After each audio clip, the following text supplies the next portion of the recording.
dalangnya belum pada ditangkepin. Kalau dalangnya ini masih terus saja berkibar-kibar, nyerocos terus, ini jelas-jelas mengganggu. Jadi harus sesegera mungkin, secara cepat dan tepat, orang-orang yang memotori gerakan anarkis ini harus segera dipisahkan dari masanya, diisolasi.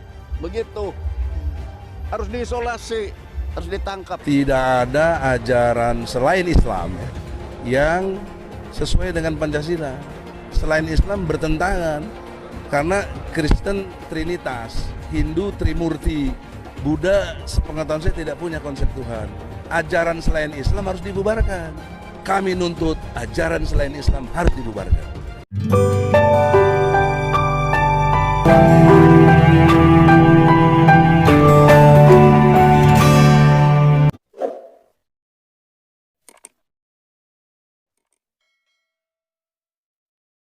Salam teman-teman sekalian, berjumpa kembali dengan saya Arif Gula di channel TV Laskar Kristus ini. Terima kasih teman-teman sekalian udah mendukung channel ini hingga sampai saat ini. Pada kesempatan kali ini teman-teman sekalian, kita akan membahas tentang lagi tokoh-tokoh kandrun-kandrun yang tidak suka tentang perbedaan di negeri ini. Mereka mengklaim bahwa Pancasila milik mereka, yang sesuai dengan Pancasila pasal pertama itu hanyalah Islam. Oleh karenanya teman-teman sekalian, banyak pihak yang kemudian menanggapi hal itu dan memberikan teguran-teguran keras dan juga tanggapan keras kepada Egy Sujana ini. Dan salah satunya yang akan kita dengarkan saat ini teman-teman sekalian, ini sangat tegas ya, disampaikan oleh Bapak Jenderal Junius Tobing yang memberikan sebuah pernyataan yang menurut saya ya menghajar ya Pak Egy Sujana ini, yang berkata bahwasanya kami menuntut agama selain Islam harus dibubarkan di negeri ini karena tidak sesuai dengan Pancasila katanya. Jadi hanya Islam yang sesuai Pancasila. Ini ngawurnya minta ampun teman-teman sekalian. Emangnya negara ini hanya punya satu agama kah ya? Jadi hanya Islam saja gitu. Toh juga negeri ini, NKRI ini ya, merdeka bukan karena agama. Ideologi Pancasila inilah yang membuat negara ini maju, bukan karena agama. Itu yang harus dicamkan baik-baik. Mari teman-teman sekalian, saya setuju dengan apa yang disampaikan oleh Pak Junius Tobing ya, Pak Jenderal ya. Mari kita menonton videonya biar kita sama-sama mengerti dan diberkati.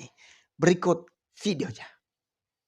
Egy Sujana itu bilang, kok Buddha nggak punya Tuhan? Saya tanya, itu kata seseorang, Pak Egy Sujana itu bilang, kok Buddha nggak punya Tuhan? Saya tanya mereka, Tuhannya umat Buddha apa? Siddhartha Gautama? Oh bukan Pak Tobing, jangan salah. Kami punya Tuhan, kami punya konsep ketuhanan. Namanya siapa? Nirvana. Hindu itu Trimurti, Kristen itu Trinitas. Buddha nggak jelas, coba. Ini siapa dia? Darahnya aja belum bercecer di bumi pertiwi ini. Tidak boleh satu agama menuntut bahwa Pancasila itu miliknya. Mereka mengklaim yang namanya Tuhannya Allah adalah cuma Islam. Pancasila dibilang, oh itu Pancasila itu bahasa Arab. Musyawarah untuk mufakat itu bahasa Arab. Ini udah dikacaukan budaya kita. Jangan sampai anak-anak itu kacau. Makanya Pak Endro Priyono udah bilang, janganlah dibawa Arab kemari. Saya melihat diri saya. Apakah saya pencuri? Apakah saya koruptor? Apakah saya pendusta?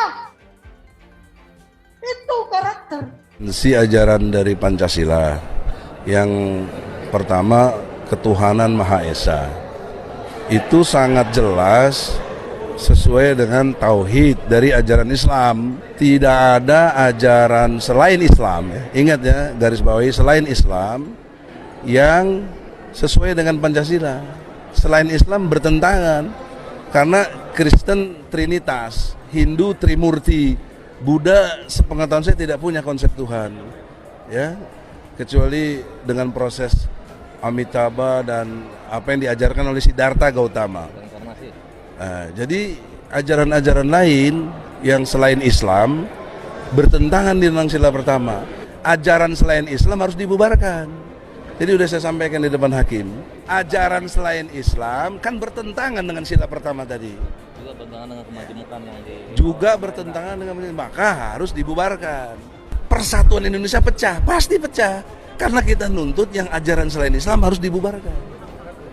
Gitu loh. Islam justru mengajarkan lakum dinukum waliyadin. Agamamu agamamu, agamaku agamaku. Kami nuntut ajaran selain Islam harus dibubarkan. Ketika kami ditanya dulu, apakah Pancasila ini akan abadi? Iya, kenapa? Sudah menjadi darah daging kita. Tapi yang menjadi masalah, di era pasca reformasi ini muncul berbagai-bagai seperti tadi, Pancasila under attack. Ada yang mengatakan Pancasila togut, ada yang mengatakan Pancasila itu merusak negara ini, menghancurkan negara ini.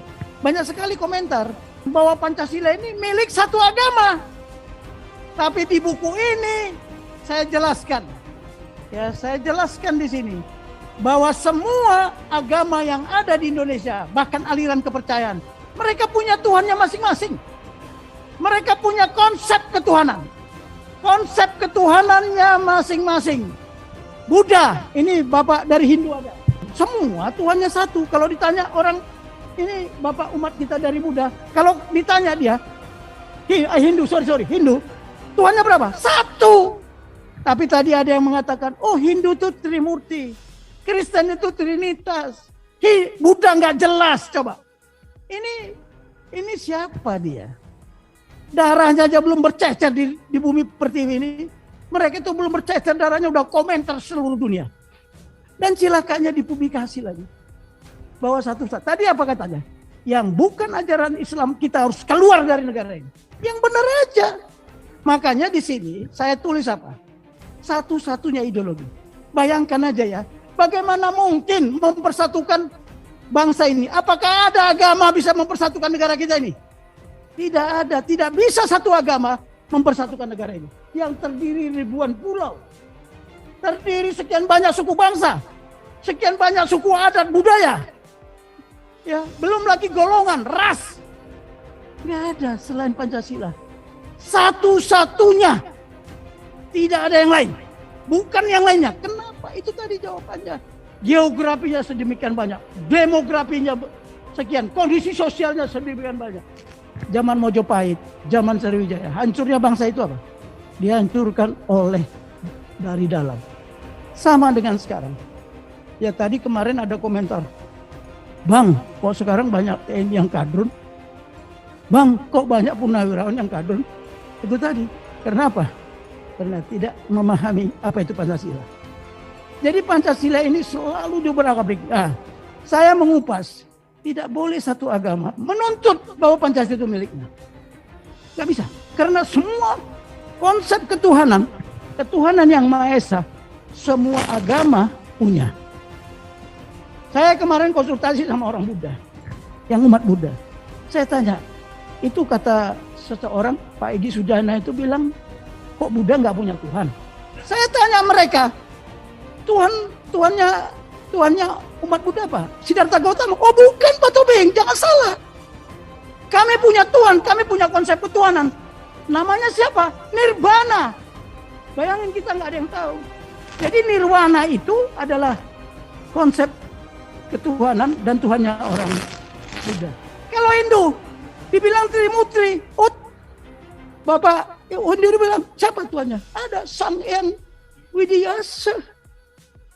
Ya Brahma kan begitu Pak. Jadi dibilang begini, ini kita kan dipecah belah. Yang paling bahaya saat ini, war on perception, geopolitik itu berubah, bukan yang fisik sekarang ini.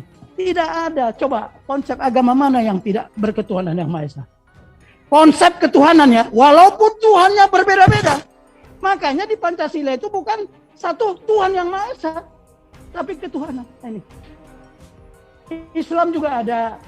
Kristen juga ada, Katolik juga ada, aliran kepercayaan juga ada, agama Konghucu juga ada, ya, agama Hindu ada, agama Buddha ada.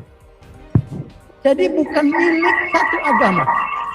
Kata Pak Egy Sujana tadi, wah, alinea ketiga atas berkat rahmat Allah. Yang benar itu apa? Atas berkat rahmat Tuhan. Ini buktinya. Makanya mereka mengklaim yang namanya Tuhannya Allah adalah cuma Islam. Nah, bahaya. Bahaya enggak? Makanya dulu di sini Pak, mohon maaf. Ada satu di sini bukti nyata yang mengusulkan kepada Bung Karno, kepada anggota BPUPKI, ya pada saat mau disahkan Undang-Undang Dasar itu, Paduka yang mulia, saya tulis di buku ini, mohon kata-kata Allah diganti dengan Tuhan. Setuju? Setuju semua. Itu usulan dari saudara kita yang beragama ini. Setuju, sepakat, itu ditulis di sini. Mohon kita ini, coba bagaimana tadi disampaikan juga, mari kita generangkan, bukan doakan ya, generangkan cinta negeriku Pancasila.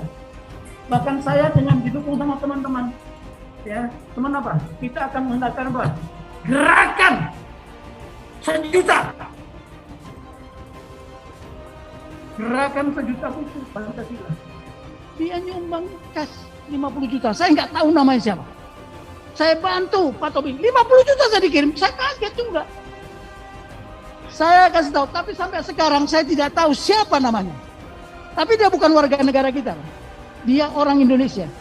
Cuman dia sudah tinggal di luar negeri. Begitu cintanya dia sama Pancasila. Di sini juga saya sampaikan. Kita banyak ahli tata hukum negara. Tapi tidak ada ahli menata negara. Kurang. Beda ya, kalau Refli Harun, ahli hukum tata negara, ini segala macam ngomong gak karuan-karuan. Tapi dia tidak ahli menata negara. Cuman di TNI yang diajarkan bagaimana menata negara ini. Jangankan menata negara, mulai dari menata peleton, kompi, batalion, sampai terus ke atas. Ditata sedemikian rupa. Nah, bagaimana kita mengkomando dan mengendalikan manusia-manusia Indonesia yang sedemikian banyak. Belum lagi sumber daya yang kaya. Kita sekarang ini menjadi objek penderitaan. Ya, zaman penjajahan objek penderitaan, sudah merdeka pun masih penderitaan. Saya hanya mau nyampaikan, walaupun sudah banyak yang membahas tentang Pancasila, saya tidak mau berkompetisi. Semakin banyak orang menulis buku ini, semakin banyak membagikan buku ini mungkin adik-adik itu mau baca. Saya juga heran, yang minta buku ini, waduh sudah pening kepala saya. Kenalilah kekuatanmu, kenalilah kelemahanmu. Itu kata siapa? Kata Sun Tzu. Kenalilah kekuatan lawan, kenalilah kelemahan.